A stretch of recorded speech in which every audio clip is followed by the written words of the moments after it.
Hi, my name is Lisa Martin. I am the mother of a child with special needs. He has Fragile X syndrome. In many respects, he has been my teacher. He has made me be a more caring, compassionate, better human being.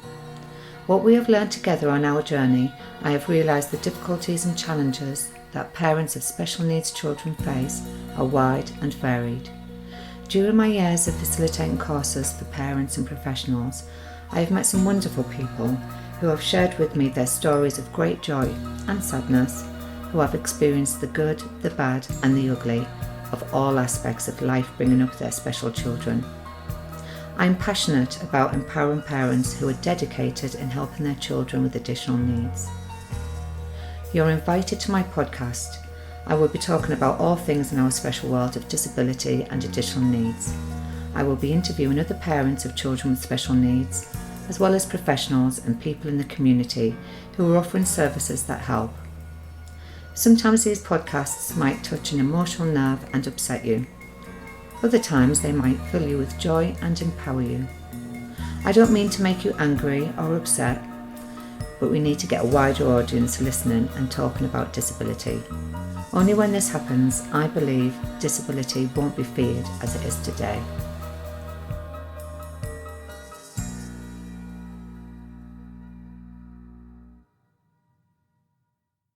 Hello, my name's Lisa Martin. I'd like to welcome Louisa to The Good, the Bad and the Ugly. And Louisa's got a wonderful story. Are you ready to share your story? Yep. Brilliant. So, Louisa, you've got 3 boys. So Connor's now 22. Should we just start with Connor and then we'll go down the list and then we'll come back to you? Yeah.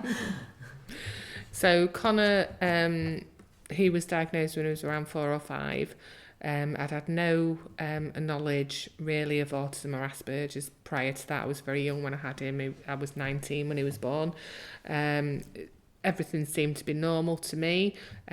He did have episodes that I now recognise were meltdowns when he was probably 2 or 3 years old, where he'd be crying inconsolably and I couldn't touch him. There'd be nothing I could do to console him and just know that he'd come out of it in the end. But then he went to school, and at his first school I was told they wanted him to be on the special needs register. And that was fine, okay. And then I had to change his school because of my job, and I'd been at that school for maybe 6 months, and the teacher came to me and said she felt that he may have Asperger syndrome, and gave me a leaflet about Asperger's. Went home and Googled it. She explained it was part of the autism spectrum, and I thought, well, he's not autistic, he doesn't sit in a corner and rock, he can speak. There's nothing like that there. But when I've gone home and Googled it, I thought, oh, actually, this looks like it's describing my child. So we went to the GP.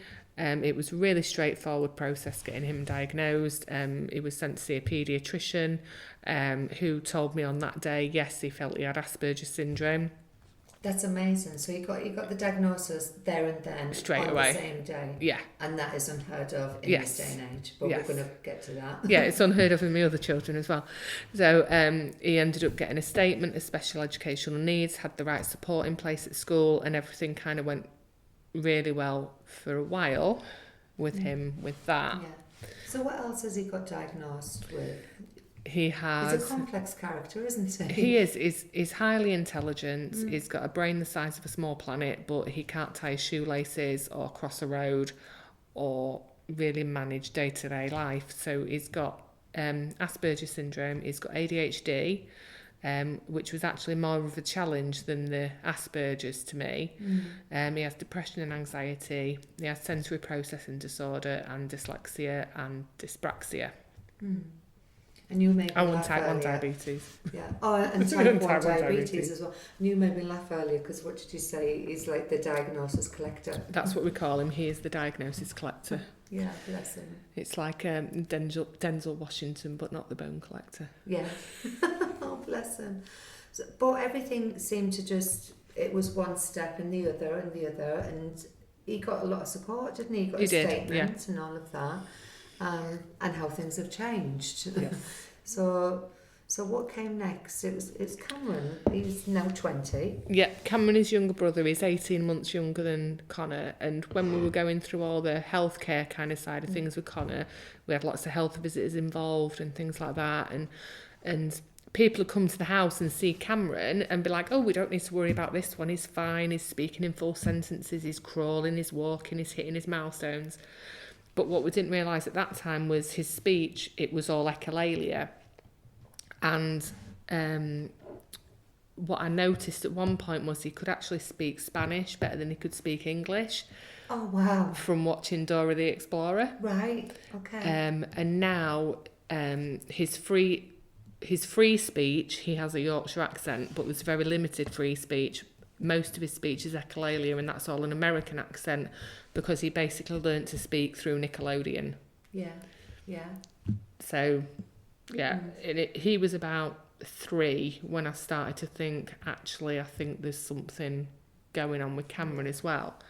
And his diagnosis was very different to Connor's, even though it was only less than 18 months later, in that I raised my concerns to my GP. I said, I think this child also has autism. My GP kind of rebutted me, kind of saying, you can't have more than one child in the family with autism. You know, you're looking for things that aren't there. You know, maybe he's just a bit behind because you're spending all your time with Connor. But I knew there was something very, very different with Cameron, and I knew he was very different to Connor. And I kind of fought my corner and pushed it, and they agreed to send him to the CDC, which was the Child Development Clinic. And that... And where was that? In Doncaster. In Doncaster. Yes, that was different to how Connor was diagnosed, in that he went to the Child Development Clinic 3 days in a row, and they would observe him, and there was speech and language therapist, occupational therapist, paediatricians. I can't remember, it's nearly 20 years ago, but several different professionals involved in observing him. And they were really good. It was a really good setup, and there was maybe 4 other families there. And it were little things like, when they had dinner, I said, please don't give him small food, because he's terrified of small food. And by small food, I mean things like baked beans, peas, sweet corn. Right. Anything that was small, Okay. he would flip out. Yeah. And they presented him with fish fingers, chips and sweet corn. And I was like, oh, no, this is not going to end well. And Cameron's picked up his plate of food and just launched it across the room, and then laid on the floor, kicking and screaming, thrashing around, really distressed. And I'd said to the nursery nurse that was there, I says, why did you give him small food when I said he can't tolerate small food? She says, well, we needed to see what his reaction would be. Okay. And I'm like, we've just really distressed him. And I can kind of see from both sides that I didn't want my child distressed, but they needed to see the practical implications of what I was describing to them. So over the 3 days that he was there, they then came back and said, yes, he's got he's on the autism spectrum, and we believe he's got classic autism, which was how they described it then in probably 2003, 2002. He was in a mainstream school to begin with, and the same school that Connor went to, and they did try really hard. They had one-to-one TA, but it got to the point where Cameron was in a classroom of his peers, but was in like a little isolation booth that had screens around it because he couldn't tolerate anyone else. And it didn't bother me that much, but my stepmom went to pick him up from school for me one day, and she said she burst into tears when she saw him sat in this little booth all on his own, isolated from all the other children. And it wasn't long after that school said they felt they couldn't meet his needs anymore, even with full-time one-to-one support. So his statement was changed so that his placement was an MLD special school, and that was absolutely fantastic for him. That was the best thing that could have happened to him. What does MLD stand for? It's Moderate Learning Disability School. Yeah. Okay. And that was funded through the local authority. He went there. That school then got closed, but another one was opened in its place through the transformation in Doncaster, which is another story. But he then went to stay on at that school until he was 16, and he did really, really well. He got several level 2 qualifications, and then he went on to our communication specialist college, where he's got further qualifications, done really, really well. He did have a period of time in an assessment and treatment unit when his behaviour was dangerous to his younger sibling George, and basically we couldn't have them in the same house at the same time because he was too much of a risk to George. Spent 3 months in the assessment and treatment unit. That then triggered a Care Act assessment, which meant he could get direct payments or a personal budget. And he finished the communication specialist college and is now doing a placement at an allotment, which is 2 buses away, which he travels to independently. That's amazing. Yeah, goes there 3 days a week. He has he goes to a local allotment 1 day a week, and then he has a PA as well on a Friday. But it's been a long, hard road because like the period of time he was in hospital was very, very challenging because I basically couldn't manage my younger child with Cameron together safely. Yeah. So he had like violent outbursts, didn't he? Extremely, yeah. And what happened there? Did he used to attack you, Louisa? We had very, very clear boundaries. He tried to attack me once, and it was actually on our way to Easting. Okay. We stopped at Watford Gap Services, and he would get extremely anxious and extremely verbally aggressive and more aggressive to his siblings. But the first time he tried to attack me, he'd gone for me, and I held him by the shoulders and held him against the wall of the service station. And whether this is right or wrong, I don't know, but he's never done it since. And I said, "You do not hit mummy. You never, ever hit mummy. I'm your mummy and I look after you. You don't hit me." And he's never done anything since to me. Yeah. He has to his brothers, but not to me. And I think it was the shock of me just saying, "You do not hit mummy." Yeah. And I don't know. Well, if it works, it works. Yeah. But I remember being in Sainsbury's and he'd seen a teacher from school. And because the teacher wasn't in school, she was in Sainsbury's, that's just wrong, isn't it? Yeah, of course it is. And he's got really upset. He started pulling all the things off the aisles, getting really angry because she's out of context. So I ended up, he just went, "Mummy, I need a sit." And towards the sit is, we get Cameron on the floor, I straddle him, and then I hold his head in my hands and I put my face next to his head and I go, "Shh, shh, shh." And that calms him. And when you're doing that to an 18-year-old in Sainsbury's, you get a lot of onlookers. You know, but get judged, don't you? You do, but that's what works for Cameron, and that calmed him down. And fortunately, touch wood, we've not had to do that for quite a few years because he's a lot calmer now. He's amazing. And it's working, He's brilliant, Cameron. He's really good with all the kids here. And, you know, when I said to you, "Oh, he's so good with the kids," and you said a few years ago we wouldn't have let him, you know, be anywhere near the kids because he was so unpredictable. Yeah. It was quite shocking to me because he's not like that at all now, is he? He's so calm. Which is amazing. Most of the time. He still has his moments, which is mostly his brother, who, because of his needs, can't understand Cameron's needs, and Cameron can't understand his brother's needs. But it's not that many years ago that here I've had to sit on Cameron because a young child was running a toy car up and down in front of him and he couldn't tolerate it. So I've had to sit on him till the other child's mother could come and remove her child. But now we don't have to do that, so it's a big bonus. That's brilliant. So what about George as well? So George is now 15.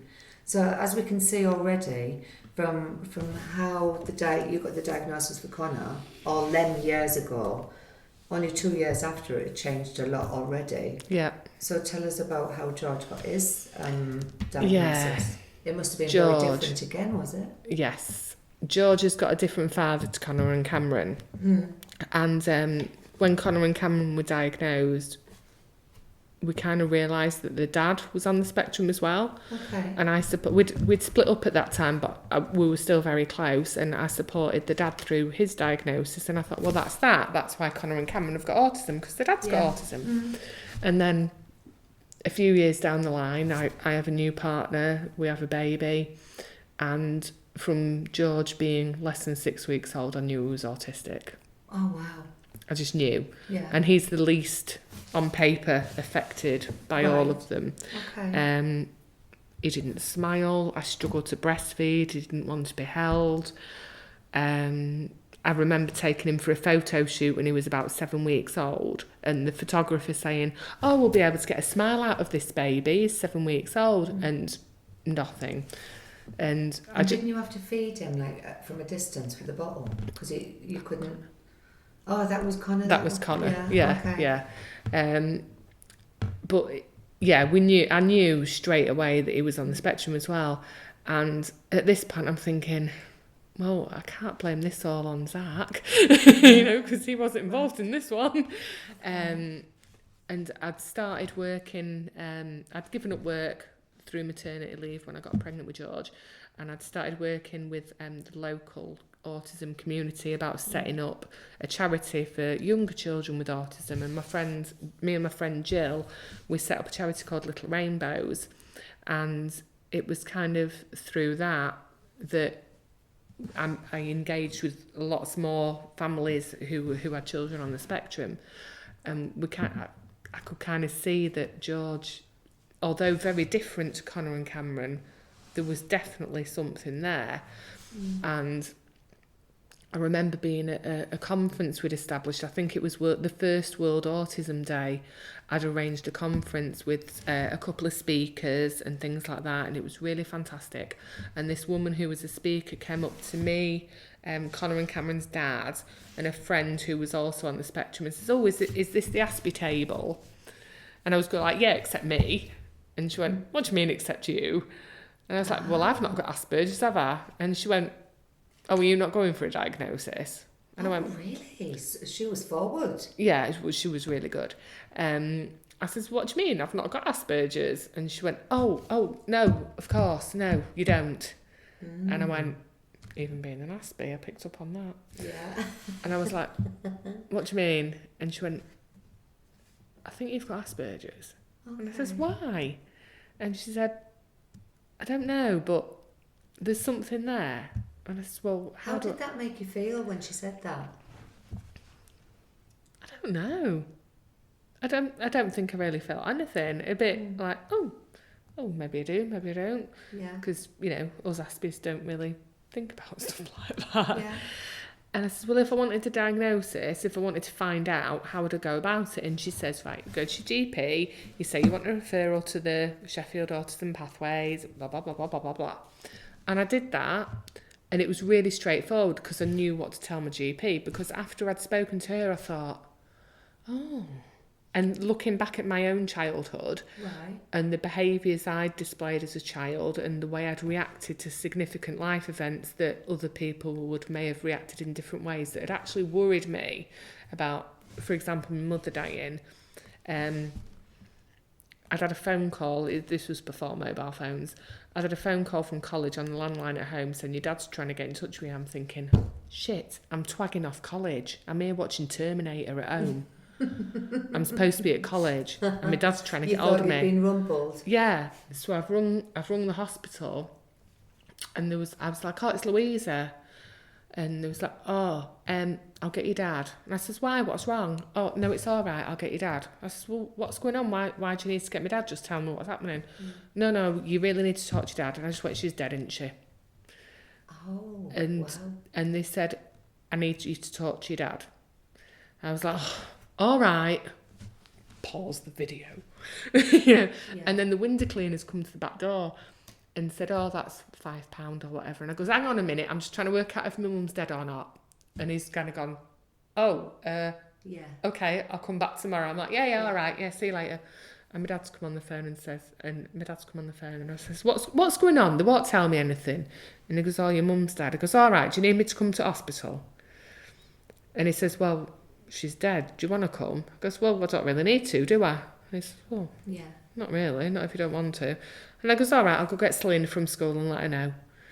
Right. It was so my 9-year-old sister. It was very yeah. And that, looking back, because obviously I didn't have a diagnosis then, looking back, that really worried me that I've not grieved, I've not dealt with it, So when is this grief going to happen? Because you hear, don't you, about people who grieve later in life, or it all comes out later, and I'm thinking, shit, when am I actually going to grieve about this?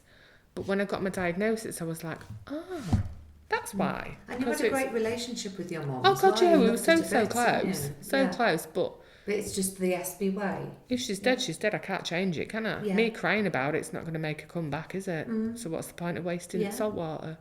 You know.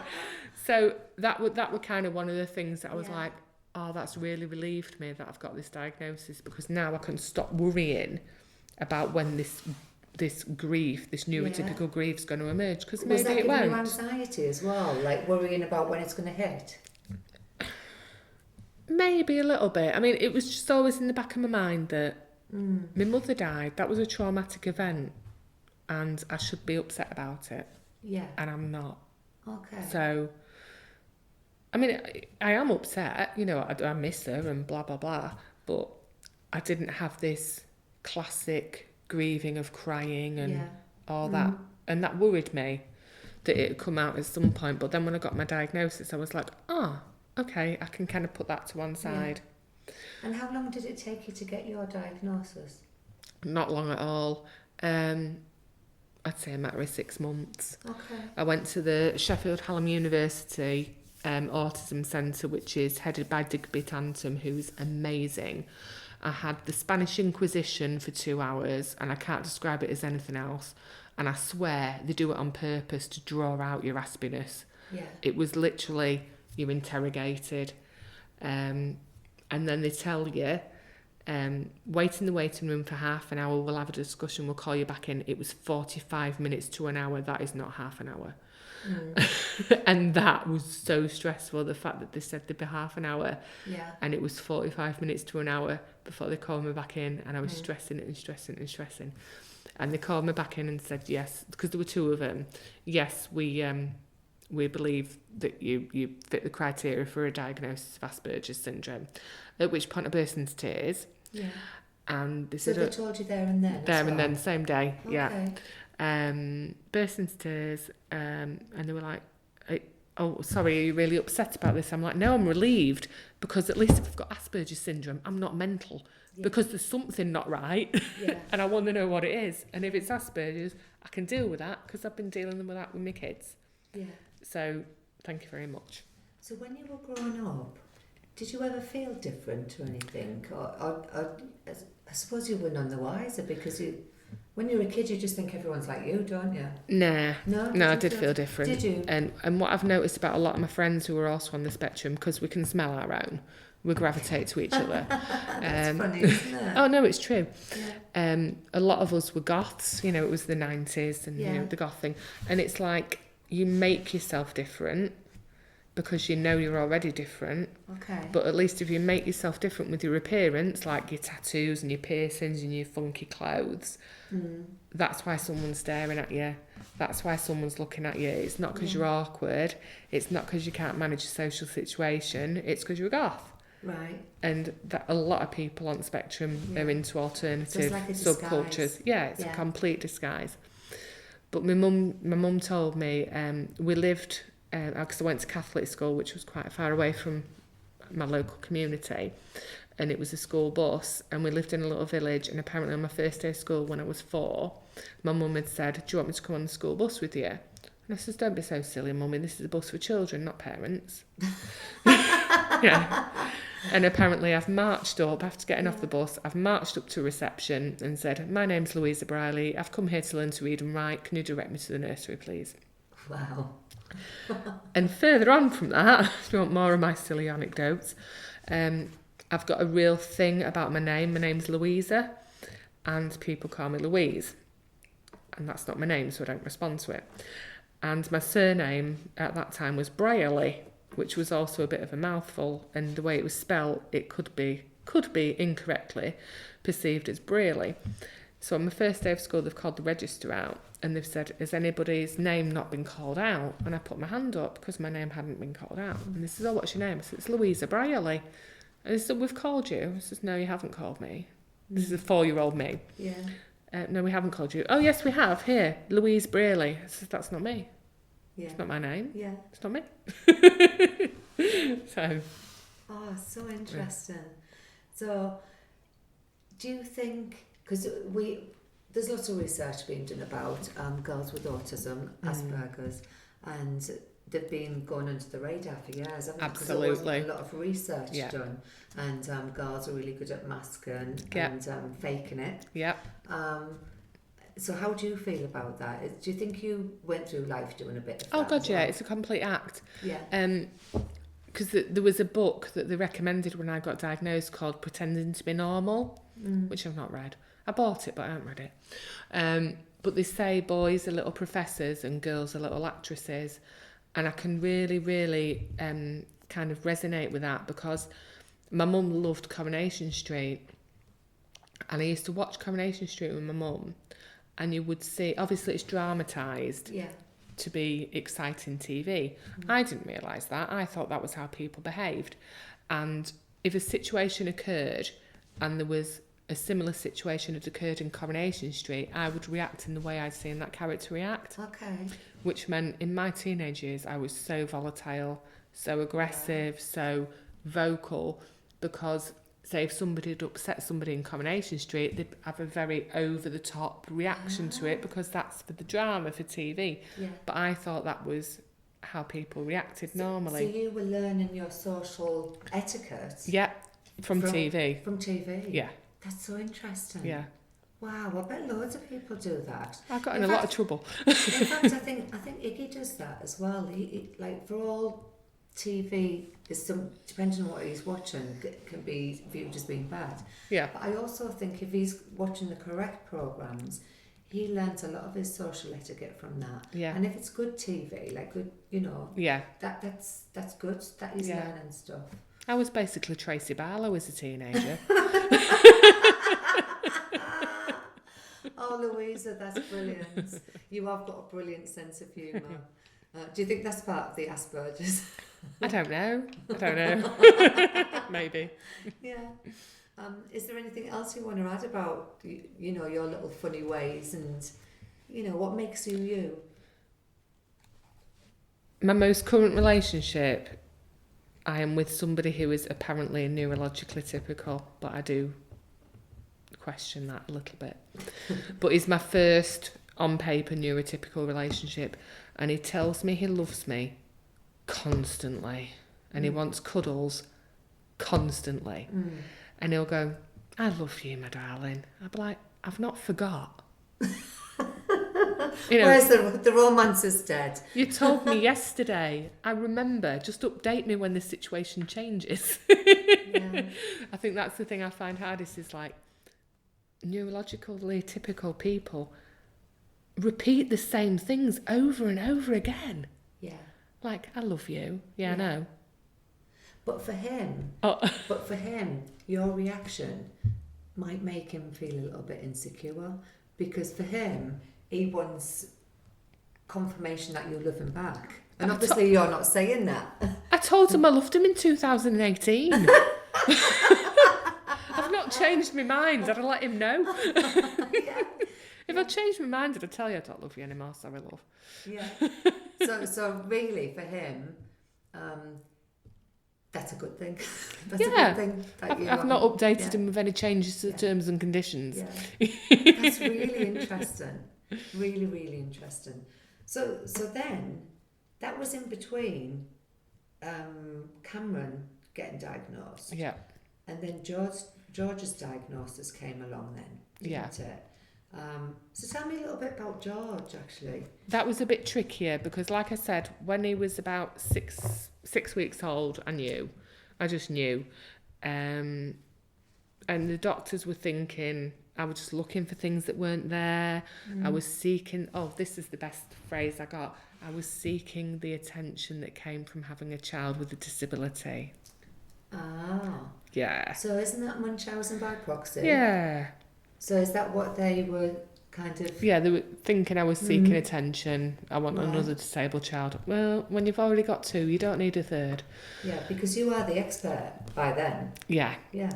And all I wanted for George was the correct interventions and support. I didn't need anything else. I just wanted him to thrive as a child. And I knew from the signs I could see, you know, the delayed smiling, the delayed crawling, the delayed speech, the toilet training. You know, it was all there. So why deny him the early interventions that he needed to help him thrive? So we'd gone through the same path as we'd gone with Cameron. Through the CDC, and they'd said no, he's not on the autism spectrum. I'm like, okay, but then the more and more it went along, and through school and the difficulties he was having with school and with his peers, I'm like, no, this is still autism. I don't care how far along the spectrum it is, he's still got these difficulties and he still needs support to overcome them.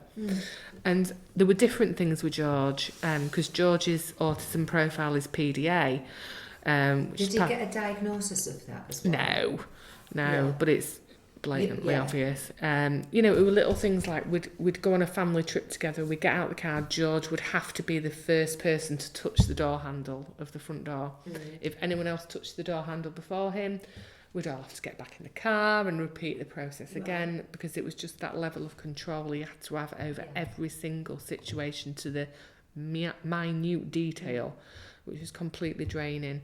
And just for the audience who don't know what PDA is pathological demand avoidance. Yeah. And it's because the child who's got PDA has got such high levels of anxiety that they have to be in control of absolutely everything.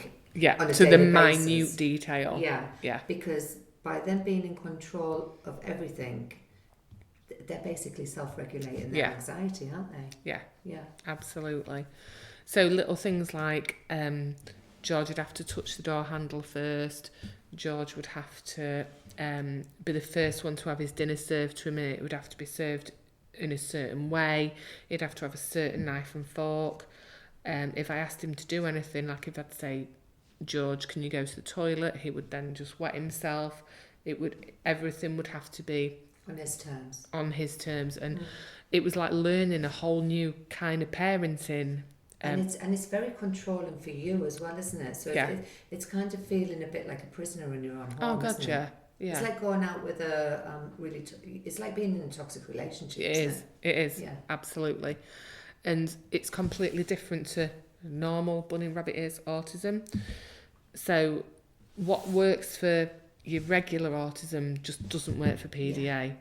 So we'd have to do things like, George, if I was getting him ready for school, it'd be like, George, I bet you can't get dressed before Mummy's had a shower.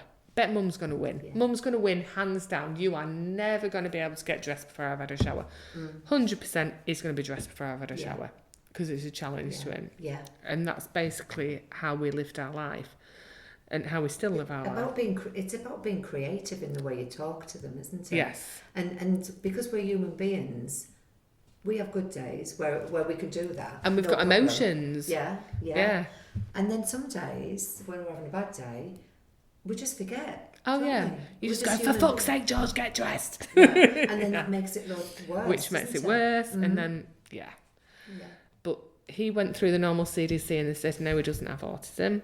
Then he went to school and they were saying, oh, George is struggling with this, George is struggling with that, George's behaviour. I mean, he escaped from school so many times that, you know, they found him, there was one of those green BT boxes where they have all the wires in it, and he used to run out of the school and hide behind there, and then they'd be ringing me saying, George has escaped. I'm like, if you look behind the BT box, oh yeah, there he is.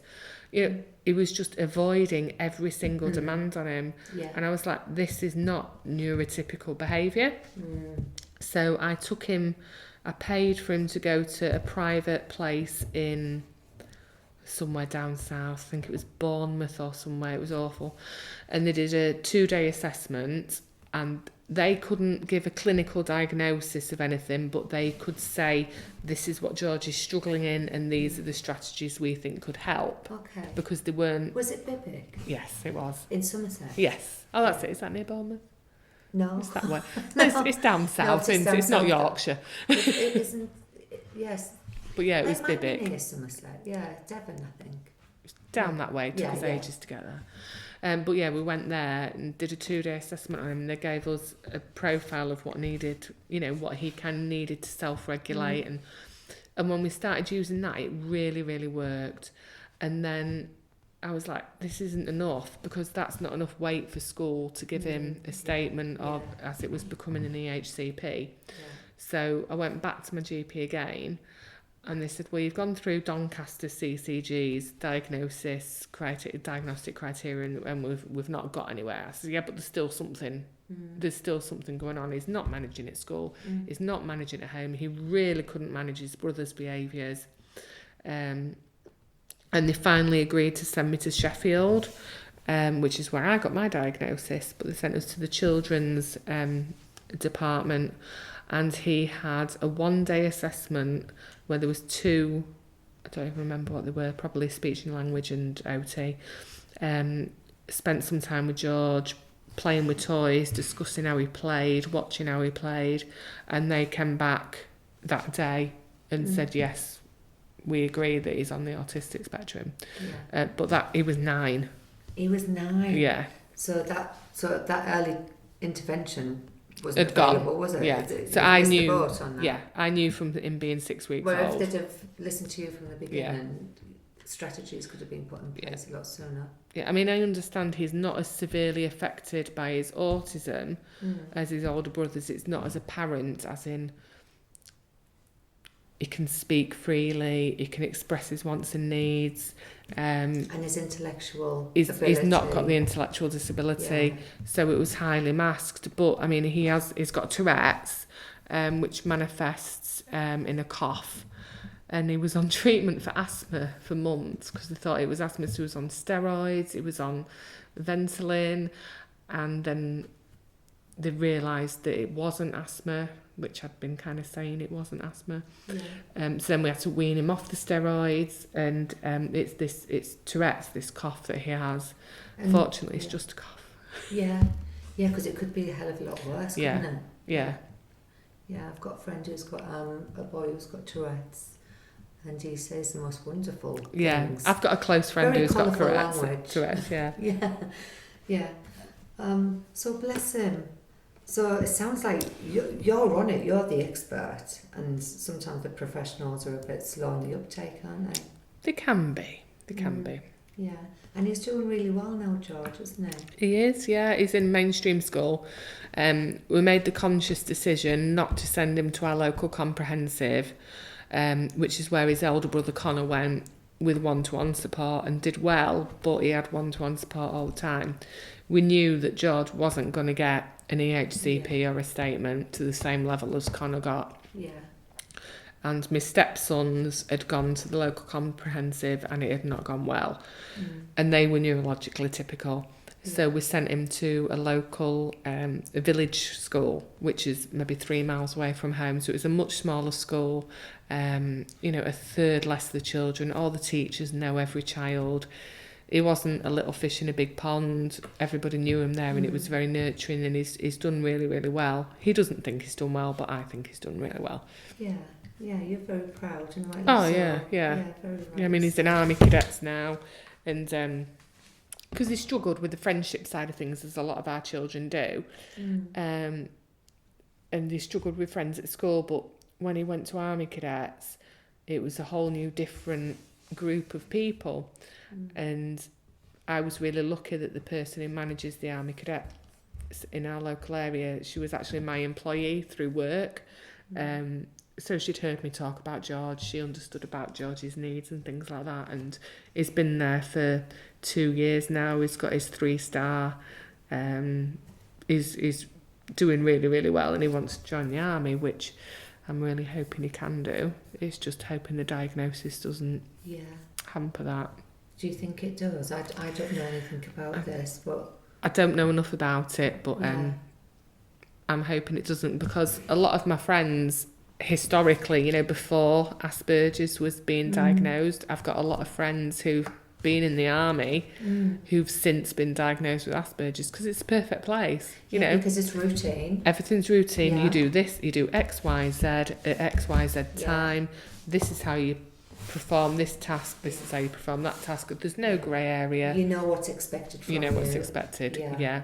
So I know it would be perfect for him, but there are other alternatives. I mean, if he can't get in the regular army, then he can do TA, he can continue in cadets. So there's other options. Yeah. But, yeah, that's what I'd really like for him. So what do you do for a living, Louisa? You've got an interesting work life as well, haven't you? Yeah, I work for a charity who provides support to a wide variety of vulnerable people, ranging from people with learning disabilities, autism, mental health, domestic violence, extra care, just across the board. My current project at the moment is I provide housing related support to people with mental health needs.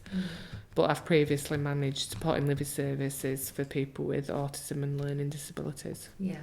And did you get into that due to all of your experience from your own pretty much children and yourself as well, like what you've gone through and how you feel? And pretty much. I mean, basically I kind of got in through it was a bit weird. I was married and we ended up getting divorced, and then I needed to find a way to pay my mortgage. And I went to a local recruitment agency and said, I've got qualifications in project management and I know a lot about autism and I need to earn this amount of money to be able to pay my bills. What can you do for me? And he was like, oh, well, this is a bit hard. And then the next day he rang me and said, would you be prepared to work in Leeds, which is about 40 miles from where I live? I said, yeah, of course I would. And he says, well, lo and behold, I've found a job vacancy for a project manager for a service for people with autism. And there's an open day tomorrow. Can you go? Fantastic. And I was like, yeah, I'll go. Yeah. And I went and it was brilliant. I loved the people who were there. They had people who used the service and members of staff there.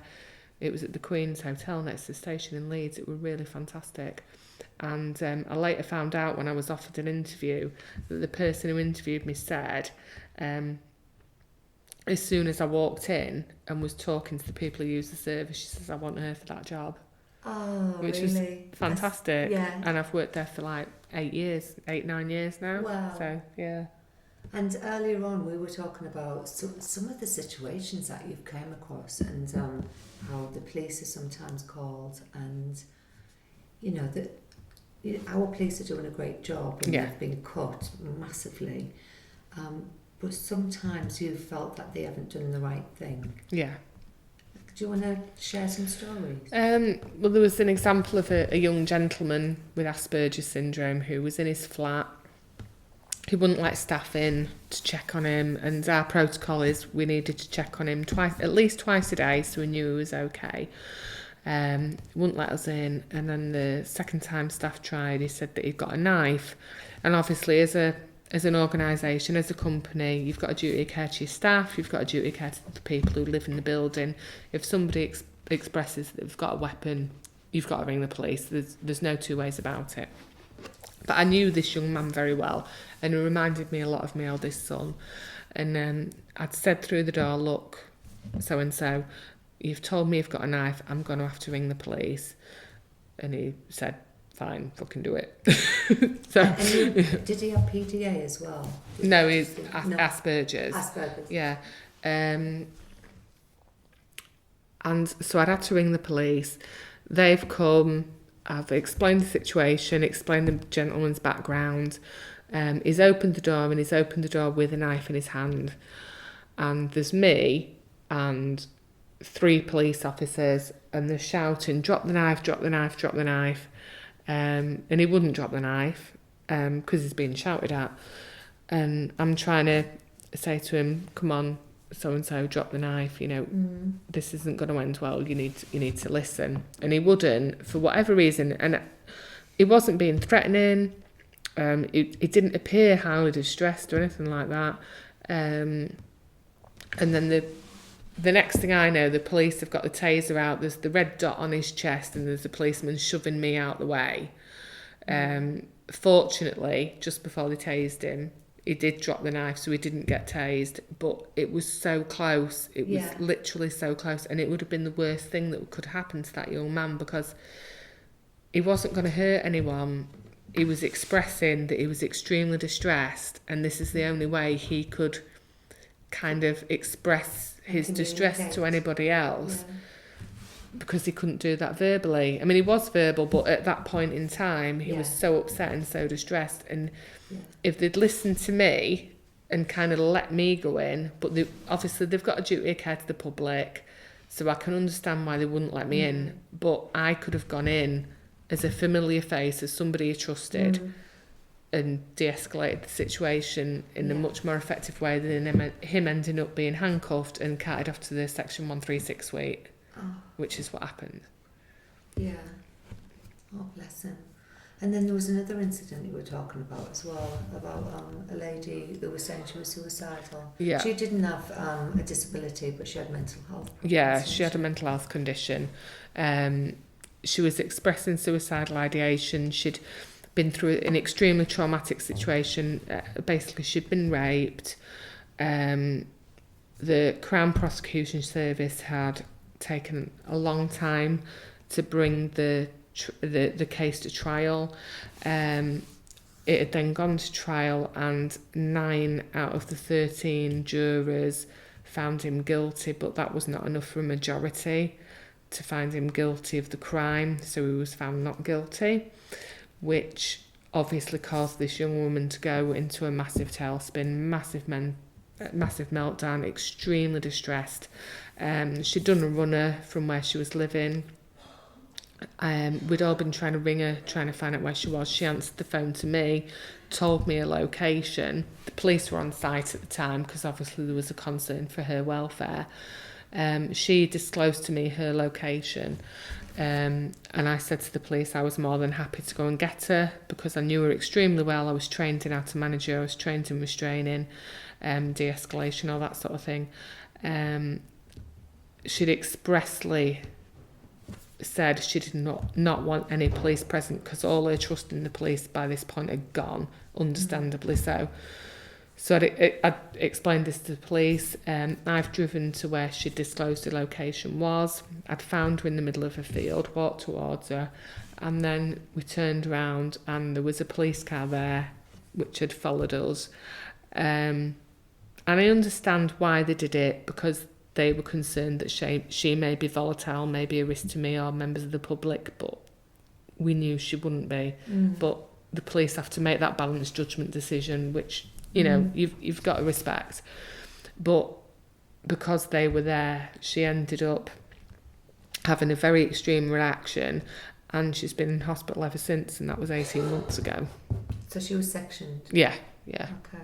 Yeah. She's still there? Yeah, she's been moved from acute to secure. She's still on secure. She tried to set herself on fire. Oh God. So, yeah. Yeah. So you've got this really challenging life, and you're dealing with everything really well. It's like you're spinning all of these plates, and you're doing a really great job. She's pulling faces at me while I'm saying that, but she is. And on top of that, your work life sounds really like you're on the front line, basically. Yeah. How do you cope with it all? I love it. Do you? I love it. Do you work well under stress? Absolutely. Yeah. I absolutely love it. Do you? I mean, you're doing a brilliant job, and we need more people like you in these type of work environments. You're amazing. Yeah. So what do you do to feel good in a challenging world? Do you know, this is what my therapist asked me. Oh, really? Yeah. What do you do for you, Louisa? What do you do for you? You've got to think about that, so that says a lot to me. And that's what my therapist said. When she said, what do you do for self-care? And I said, what's self-care? Yeah. And she said, the fact you've asked me that. Yeah. Says you don't. Because I come here. Yeah.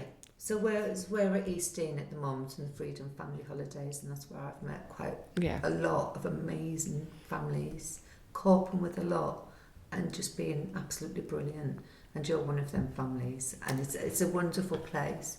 And actually this place is where we can just really chill out. Yeah, you know, it is, yeah. Because there isn't many holiday places that we can go away and kind of chill out. No. Because we usually need a holiday when we get back from the holiday, Yeah. don't we? Because we need eyes in the back of our head and everywhere, don't we? Yeah. So that's good that you do come here. Yeah.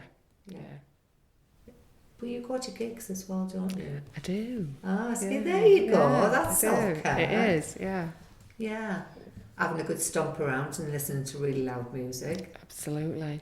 Fantastic. Yeah. Is there anything else you'd like to add, Louisa? I don't think so. It was so interesting talking to you. I feel like I could talk to you all night.